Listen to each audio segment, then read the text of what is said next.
हिंदी सागर में आप सभी सम्मानित छात्रों का हार्दिक अभिनंदन वंदन है।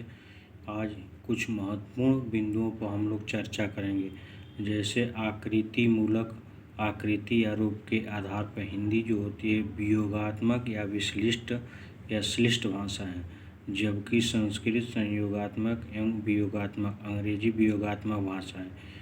विश्व में 10 सबसे ज़्यादा बोली जाने वाली भाषाओं में हिंदी का तीसरा स्थान है पूरे विश्व में, जबकि अंग्रेजी का प्रथम स्थान है, चीनी का द्वितीय स्थान है। उसी तरह राजभाषा के रूप में हिंदी को हम कैसे जानते हैं? राजभाषा का सामान्य अर्थ क्या होता है? कामकाज, राज की भाषा, यानी राज्य में किसी विशेष राज्य के बारे में जो काम किया जाता है वही जो है राजकाज की भाषा कही जाती है। राज्य प्रशासन की भाषा को राजभाषा कहते हैं।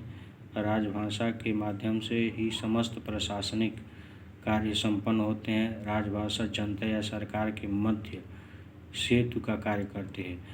हिंदी राजभाषा को कब दर्जा मिला? राजभाषा का 14 सितंबर 1949 को हिंदी को संविधान सभा द्वारा भारत की राजभाषा घोषित किया गया था।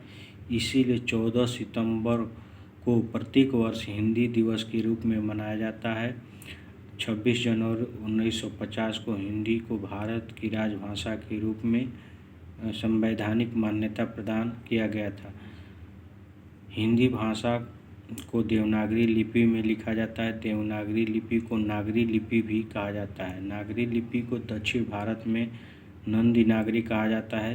प्राचीन नागरी देवनागरी लिपि का विकास 9वीं शताब्दी में कुटिल लिपि से हुआ।